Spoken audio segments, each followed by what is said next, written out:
High, আজকের recipe ঝিঙে চিংড়ির বাটা। তার জন্য প্রথমে ঝিঙেগুলোকে চোকলা ছাড়িয়ে এইভাবে কেটে নিতে হবে।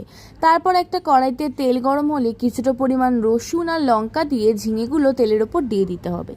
তারপর ঝিঙেগুলোকে ভালো করে নাড়াচাড়া করার পর কিছুটা পরিমাণ নুন আর অল্প একটু হলুদ গুঁড়ো দিয়ে ভালো করে ভেজে তুলে নিতে হবে ঝিঙেগুলো।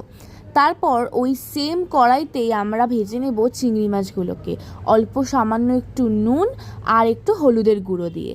তারপর ভালো করে চিংড়ি মাছগুলোকে ভেজে তুলে নেব। এই দেখুন ঝিঙে আর চিংড়ি মাছ ভাজা। তারপর এই ঝিঙে আর চিংড়ি মাছের একটা পেস্ট করে নিতে হবে। তারপর ওই সেম কড়াইতেই আবার তেল গরম করে শুকনো লঙ্কা আর কালো জিরে ফোড়ন দিয়ে দেবো কিছুটা পরিমাণ পেঁয়াজ কুচি। তারপর পেঁয়াজটা ভালো করে ব্রাউন ব্রাউন করে ভাজার পর দিয়ে দেবো সেই করে রাখা ঝিঙে আর চিংড়ির পেস্টটা। তারপর ভালো করে পেঁয়াজের সাথে এটাকে নাড়াচাড়া করার পর দিয়ে দেবো সামান্য নুন, হলুদের গুঁড়ো আর লঙ্কার গুঁড়ো। তারপর দেবো সামান্য পরিমাণ চিনি।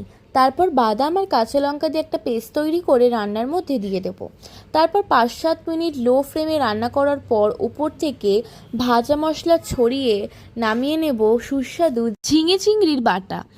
সার্ভ করার আগে ওপর থেকে কাঁচা সর্ষের তেল দিয়ে দিতে হবে, তাহলে একটা আলাদাই ফ্লেভার আসবে।